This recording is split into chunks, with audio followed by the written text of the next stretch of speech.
Assalamualaikum warahmatullahi wabarakatuh. Selamat kembali kepada channel Cikgu Farid. Okey, untuk kelas sains tingkatan 1 pada hari ini kita akan masuk topik bab 3, homeostasis. Okey, homeostasis Alright, iaitu ni koordinasi dan juga gerak balas.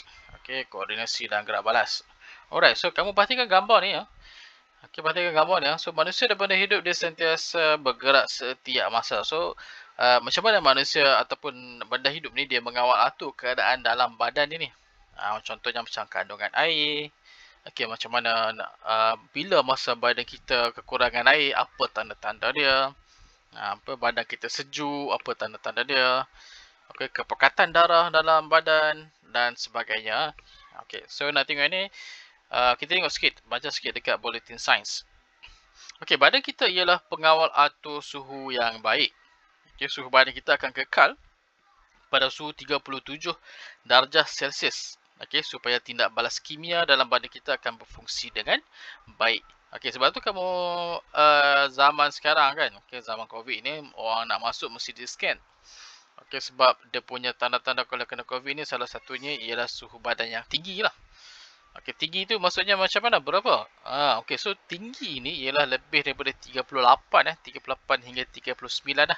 Iaitu kalau ketika normal biasanya ialah dalam 36 ke atas ataupun kalau dalam badan ni suhu optimumnya ialah 37 lah. Okey, so lebih daripada tu dikira panas lah pada badan kita.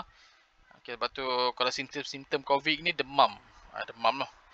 Kalau demam tu janganlah pergi Kalau suhu panas tu janganlah pergi ke mana-mana tempat lah. Kamu duduk di rumah sahaja.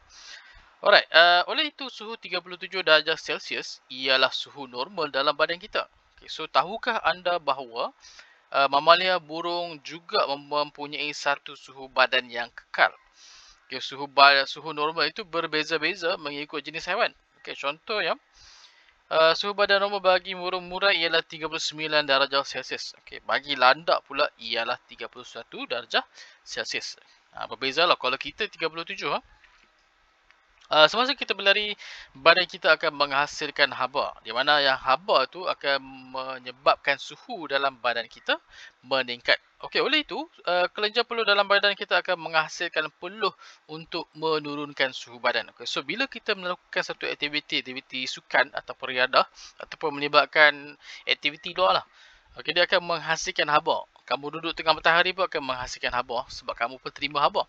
So kesan haba tu akan meningkatkan suhu badan. Contoh kalau kamu nak pergi kedai, okay, so bawa motor daripada jauh ni. Okay, sampai tu nak scan, nampak suhu badan kamu lebih daripada 38 kat dengan 39. Okay, mungkin kamu tak demam tapi disebabkan kamu duduk di luar dan kamu menyerap haba. So apa yang terbaik ialah bila dah sampai tu kamu ambil masa rehat seketika dalam masa 1 minit hingga 2 minit macam itulah. Okey, untuk menghilangkan haba dulu. Okey, lepas tu barulah kamu scan. Okey, tengok dia turun ke tak turun. Kalau tak turun tu takut kamu pula yang demam Alright. Oleh itu kelenjar peluh dalam badan kita akan menghasilkan peluh dan menurunkan suhu badan. So tindak balas respon dia ialah bila suhu badan kamu meningkat, apa berlaku ialah badan kita akan berpeluh. So peluh tu untuk apa? Peluh tu selain daripada menyingkirkan bahan buangan yang tidak diperlukan, selain daripada tu ialah dia nak menurunkan suhu badan. So jika suhu badan kita tidak dapat turun ke suhu yang normal, maka sel-sel dalam badan kita akan tidak dapat berfungsi dengan baik dan boleh menyebabkan kematian. Sebab tu kalau demam panas tu kan boleh main-main setengah tu boleh sampai ke tahap kritikal, itu boleh menyebabkan mati. So mati ni asalnya macam mana? Asalnya daripada sel-sel dalam badan kamu mati. Okay, dia tak boleh berfungsi dan macam-macam. So bila ada setengah organ yang tak boleh berfungsi, kegagalan boleh menyebabkan kematian Okey, suhu badan yang melebihi 6 darjah Celsius daripada suhu normal akan menyebabkan kematian. Okey, so lebih sikit saja. So 37. Kalau dah sampai 40 pun dah sangat tinggi dah. Bukan kata tambah 6. Okey, 37 tambah 6 lebih kurang dalam 43. Itu lagi tinggi So 40 pun dah cukup tinggi dah. Okey, oleh itu pesakit yang demam perlu diawasi dengan rapi untuk mengelakkan suhu badan daripada naik secara mendadak. So bila demam, kamu akan ambil pertama ialah kita cuba kurangkan suhu kepanasan dengan kamu rendamkan air. Ambil tuala, rendamkan air, basah-basahkan, letakkan di atas kepala. untuk menyerap haba daripada kepala. Tak nak bagi ni lah, kalau kepala terlampau panas boleh menyebabkan kerosakan saraf pada otak. Okey, itu lagi yang kita tak nak lah. Alright. Okey, so dalam topik ini, antara kata kunci yang kita akan jumpa ialah perkataan homeostasis, okey, transpirasi, kiraan nadi, okey, kawal atur, gerak balas dan tindakan biologi. Okey. Okey, so dalam topik ni apa yang kamu belajar untuk 3.1 ialah homeostasis dalam benda hidup. So apa yang kamu akan belajar ialah komunikasi tentang maksud homeostasis. Yang kedua, menjelaskan mengenai sistem yang terlibat dengan homeostasis dalam manusia dan haiwan serta contoh. Yang ketiga, menjelaskan sistem yang terlibat dengan homeostasis dalam tumbuhan berserta dengan contoh. Yang keempat, menghargai kepentingan homeostasis kepada manusia dan benda hidup. Okey, kita tengok adalah apa maksud homeostasis. Okey, homeostasis ialah proses pengakalan keadaan persekitaran dalam badan suatu organisma. Okey, so misalnya aras suhu, air, pH, tekanan darah dan sebagainya supaya berada dalam keadaan seimbang. Okey, so homeostasis ini adalah satu proses untuk mengekalkan keadaan persekitaran dalam suatu badan. Okay, so dalam badan kita ada suhu, kita ada air, kita ada pH. pH ni lah kepekatan dari segi keasidan dan kealkalian tekanan darah. Okay, so semua ni dia nak regulate supaya berada dalam keadaan balance, seimbang dan stabil. Okay, so macam mana? Alright. So pengekalan persekitaran dalam badan suatu organisma dalam keadaan yang seimbang dan stabil membolehkan proses hidup dalam badan berjalan dengan lancar. Okay, so sekiranya dalam keadaan persekitaran tidak seimbang, misalnya suhu terlalu tinggi, so sel-sel organisma boleh mati. Okey, homeostasis. Okey, homeostasis ni dia berasal dari satu perkataan Greek. Okey, di mana depan tu homeo tu bermaksud sama dan stasis ini maksudnya tidak bergerak. So perkataan asal daripada homeostasis tu. Alright, homeostasis yang berlaku dalam manusia. Okay, so badan kita dia mempunyai suatu mekanisme di mana mekanisme ni yang membolehkan badan kita mengawal suhu badan, mengawal kandungan air dan sebagainya supaya dia berada dalam keadaan seimbang dan stabil. So kita ada paru-paru, kita ada hati, kita ada ginjal. So kita tengok nanti bahagian proses-proses tertentu lah. Okey, proses kawalan homeostasis. Okey, so apabila keadaan persekitaran dalam badan kita berubah, misalnya suhu meningkat, kamu buat sukan ke kamu buat apa ke aktiviti luaran menyebabkan berpeluh. Okey, berpeluh ni maksudnya suhu tu dah meningkat, tu kesan dah, berpeluh tu adalah dah kesan dah tu. Okey, tapi sebelum tu bila kamu duduk dekat luar panas, okey, so pusat kawalan di otak akan mengesan peningkatan suhu badan.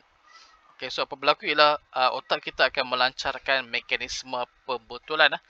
Okay, otak kita akan menghasilkan cara nak menyelesaikan ataupun cara nak mengurangkan suhu dalam badan. Iaitu dia keluarkan satu mekanisme pembetulan. Okey, mana mekanisme pembetulan ini akan bertindak dan suhu akan menurun kepada julat normal. So mekanisme pembetulan benda apa yang dia buat? Okey, so nanti kita tengok dekat next.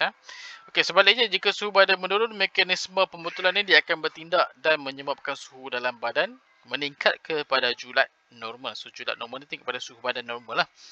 Okay, kalau panas, okay, dia akan turunkan. Kalau sejuk, dia akan naikkan.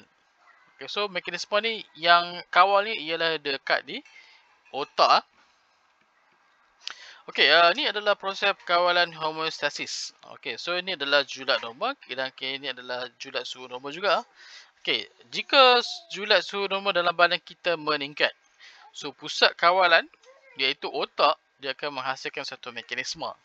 So mekanisme ni macam-macam lah proses-proses dia. Okay, di mana kesan dia ialah nak menurunkan kembali kepada julat normal.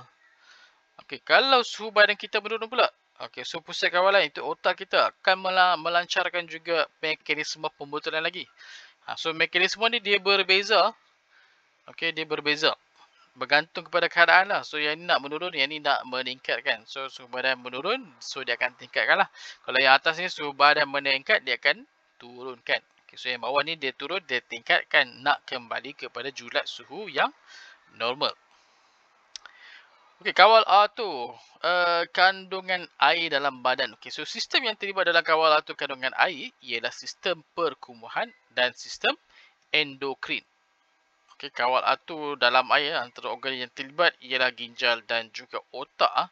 Okey, ini adalah mekanisme pembetulan. So apa yang berlaku ketika kandungan air dalam badan kita? Okey, so ni aras normal. Bawah ni ialah aras normal lah. Okey, kandungan air dalam badan kita meningkat. Kamu minum air banyak sangat. Duduk rumah tak apa-apa, bisa minum air. Saya minum air tu, saya minum air ni. Okey, so apa berlaku ialah benda ni akan dikesan oleh otak. So otak kita mengesan bahawa terlampau banyak air berada dalam badan. Okey, so otak kita akan melancarkan mekanisme pembetulan. So mekanisme jenis apa yang dibuat? Okey, dia akan kata, okey, dia akan merembeskan. Otak akan merangsang untuk rembesan sejenis hormon. So hormon tu akan beritahu pada ginjal supaya tambahkan lagi penghasilan air kencing.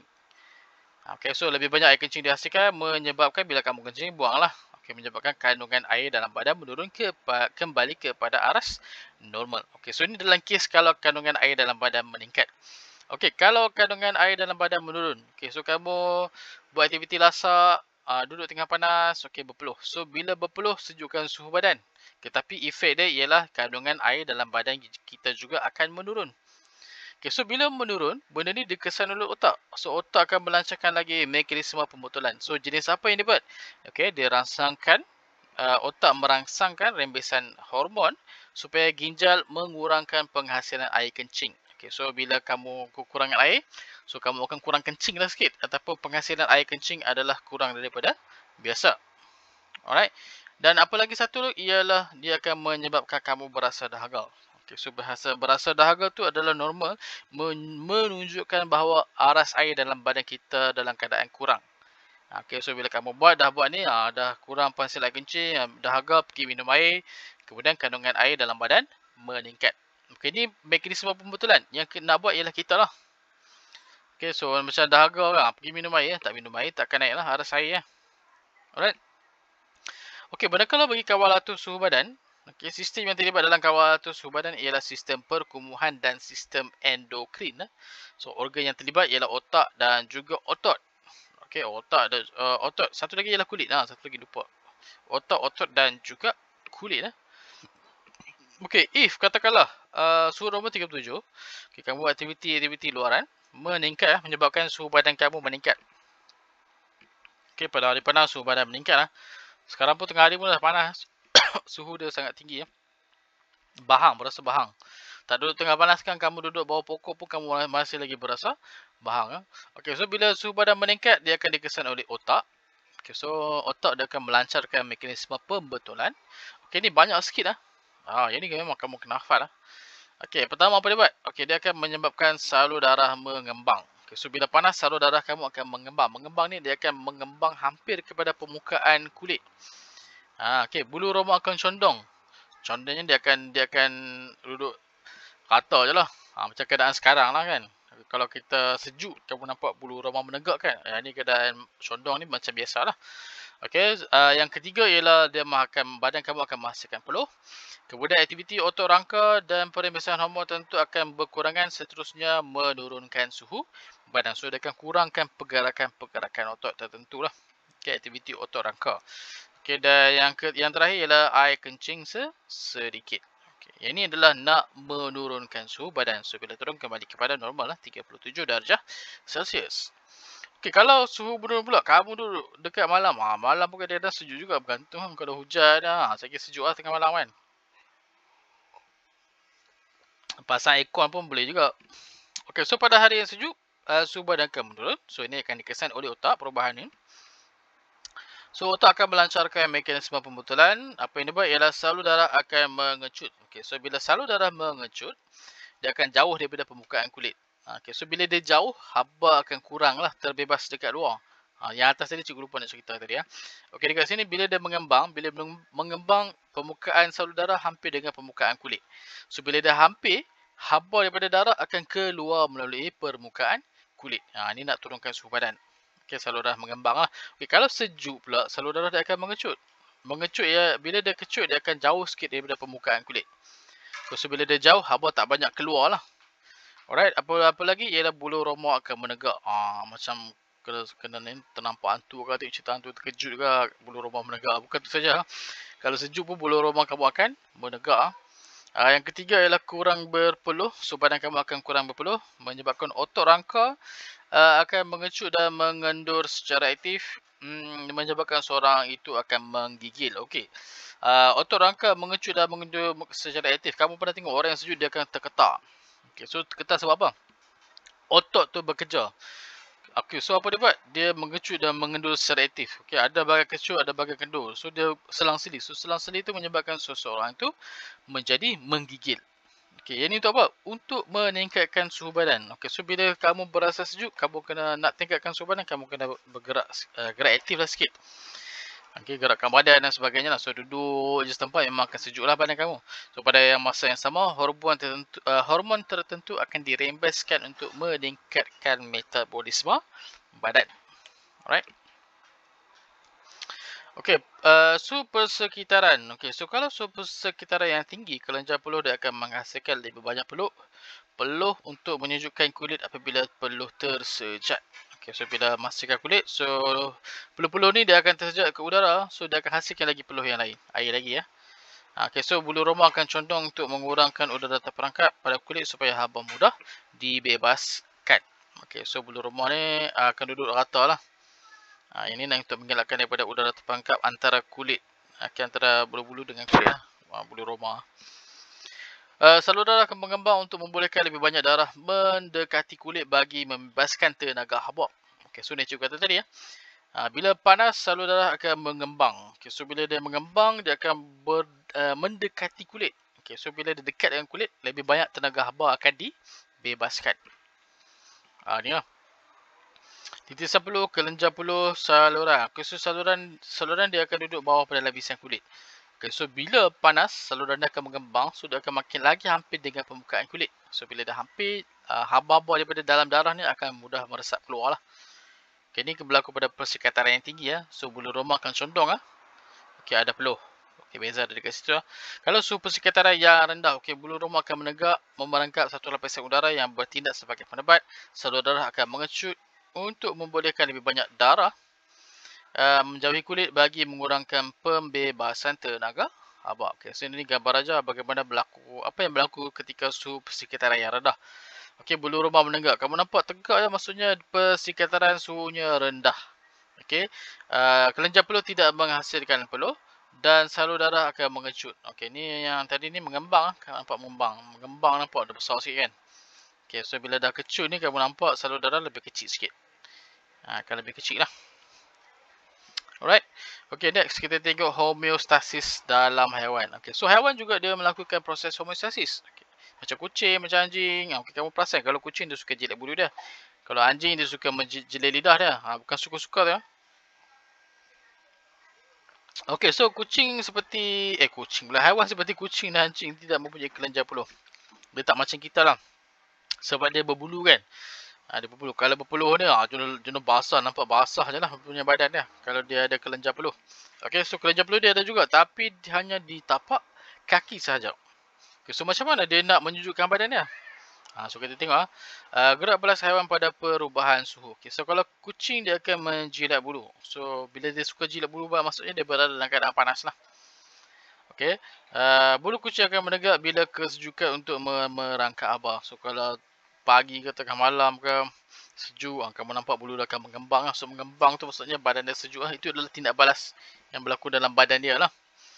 Okey, anjing akan menjelitkan lidah supaya suhu badan akan berkurangan. Badan saya pula. Okey, anjing menjelitkan lidah supaya suhu badan dia akan berkurangan. So bila jelit lidah maksudnya macam kucing lah. Kamu tengok dia tengah main berlari-lari, lepas tu duduk sempat nampak dia jelit lidah. Jelit lidah tu maksudnya dia nak buang haba lah tu. Panas lah badan dia. Okey, kalau cicak pula. Macam mana cicak?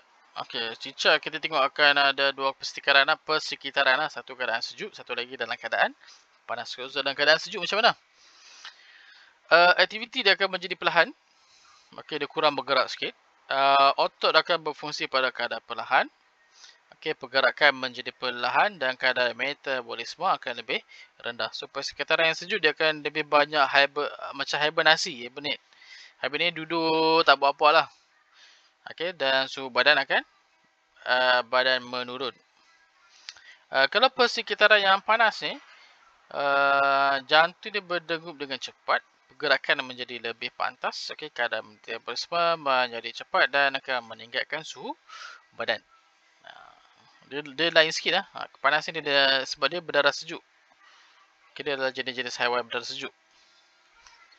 Okay, kalau siput babi. Okay, siput babi kehilangan banyak air melalui penyenjatan. Okay, so siput babi ni permukaan dia memang lembap. Okay, so dia banyak kehilangan air pada permukaan. So kamu nampak bila dia jalan atas simen je, nampak ada lendir-lendir daripada laluan dia tu. Okay, maksudnya dia kehilangan banyak air lah. Okay, so dia akan cari tempat yang lembap untuk mengurangkan penyejatan air. Sebab tu kamu tengok siput babi ni dia suka duduk bawah-bawah pokok. Tempat-tempat yang lembap lah. Pasu bunga dan sebagainya lah. Pokok-pokok yang tebal sikit. Alright. Lebah. Lebah. Lebah ni dia ada satu lapisan kulit yang berlilin. Waxy. Wax. Okay, so permukaan sebab dia kan selalu terbang pergi ke tempat-tempat panas. Okay, so bahagian ni nampak berkilat tu adalah dia wax tau, macam wax. Okay. So lapisan ni adalah nak mengurangkan kehilangan wap air. Okay, di mana wap air yang benda ni dia berlaku pada spiracle. Spiracle ni dia punya lubang-lubang lah, lubang-lubang dalam badan dia. Okay, so nak mengelakkan daripada lebih banyak air keluar daripada badan dia lah.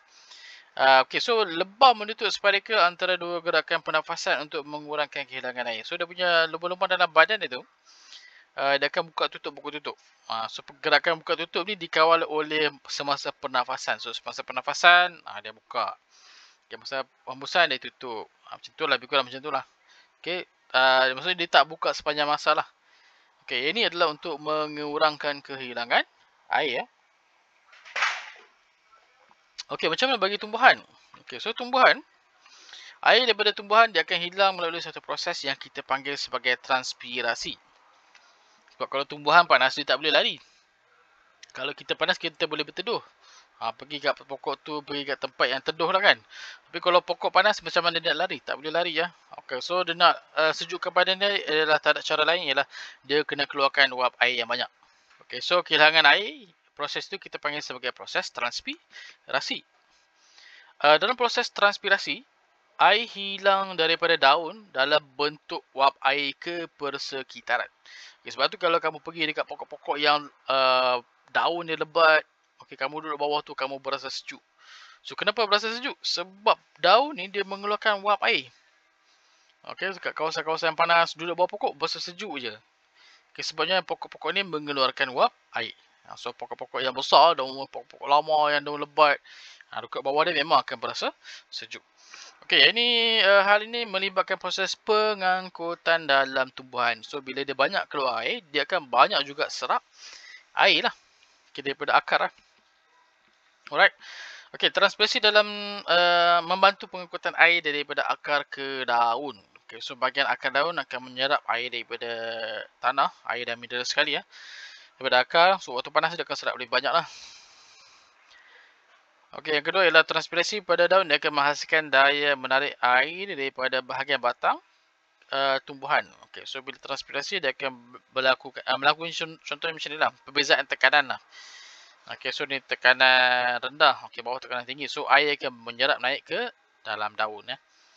Okey, so benda ni dia transpirasi dia bukan sekadar dia nak menyejukkan. So dia sambil-sambil tu dia juga membantu tumbuhan menyerap dan mengangkut air dan mineral daripada tanah ke seluruh bahagian badan. Okey, dan juga yang utamanya ialah ni lah. Penyejatan ataupun transpirasi ini menyejukkan tumbuhan pada hari yang panas. Okey, ni stoma. Stoma ni adalah bukaan penutupan lah pada daun lah. So dia mengawal pembukaan dan penutupan stoma, sel pengawal kat tepi-tepi ni. Okay, so waktu siang stoma akan terbuka untuk pertukaran gas. Pada masa yang sama, wap air akan hilang. Okay, ini dia akan dia ini akan menyebabkan peningkatan kadar penyerapan air oleh akar. So dia nak sejukkan badan tumbuhan, air akan terbebas keluar. So bila dia terbebas keluar, nak ganti balik air tu, tumbuhan akan meningkatkan kadar penyerapan air oleh akar. Sini waktu siang, stoma akan terbuka. Ini waktu suhu yang tinggi. Okay. So, kalau suhu yang tinggi, dia bukan buka lagi luas, dia akan tutup. Okay. Kalau terlampau tinggi, dia akan tutup. Okay. Kamu nampak daun tu bila dah terlampau panas, daun tu akan melipat. Okay. Macam gulung, menggulung. Nak nampak ni, kamu tengok dekat pokok pisang. Pokok pisang. Kalau panas, kamu nampak daun dia akan gulung. Okey, ini untuk apa? Untuk mengurangkan air yang tersejat melalui proses transpirasi. Okey, so kalau terlampau panas, dia akan mengelakkan terlampau banyak air yang terkeluar. Okey, so kalau terlampau banyak air yang terkeluar, pokok tu akan jadi layu lah. Kalau layu nanti mati lah. Okey, so apa kepentingan homeostasis kepada manusia dan juga benda hidup? Okey. So proses kawalan homeostasis dalam manusia dan benda hidup ni tujuannya adalah satu, untuk menyediakan satu keadaan optimum dalam badan supaya dapat menjalankan aktiviti metabolisme yang cekap. Okey, dan apa lagi? Semua tindak balas kimia dalam hidup dikawal oleh enzim yang peka kepada perubahan persekitaran. Perubahan suhu akan mempengaruhi aktiviti enzim. Okey, so enzim ni enzim ni dia membantu dalam satu proses. Okey, so nak menghasilkan enzim ni, dia akan bekerja pada suhu optimum sahaja. Macam kereta, bukan macam kereta lah. Kereta kan, sebelum nak berjalan tu akan start engine. Okay, so start engine tu bukan terus boleh jalan lah. Kamu akan tunggu 1 minit hingga 2 minit. Tunggu sekejap. Okay, panaskan engine dulu. So kalau engine tak panas, dia tak boleh menghasilkan kuasa yang optimum. Boleh je jalan. Kalau kereta baru memang dah tak ada istilah dah panaskan engine, tak ada. Dia sambil jalan sambil dia panaskan engine. Okay, maksudnya masih lagi panaskan engine. Okay, sebab apa? Bila nak panaskan engine tu nak menghasilkan kuasa yang optimum. So macam dalam enzim. So enzim dalam badan ni dia akan bertindak dalam keadaan suhu yang optimum. Okay, so kalau ada keadaan suhu optimum sahaja, barulah enzim boleh bertindak balas kimia dalam satu hidupan sihat-sihat lah. Okay, so kita harus bersyukur kerana homeostasis menyebabkan persekitaran dalam badan dapat dikawal dan dikekalkan dalam keadaan yang seimbang. Okey. Alright. Ada lagi. Okey, tamat. Okay, so jangan lupa bab 3 buat latihan dalam modul yang diberikan. Okey, sehingga kita berjumpa lagi dalam bab yang keempat. Next bab yang keempat kamu tunggu-tunggu Okey, so kita jumpa lagi. Bye bye.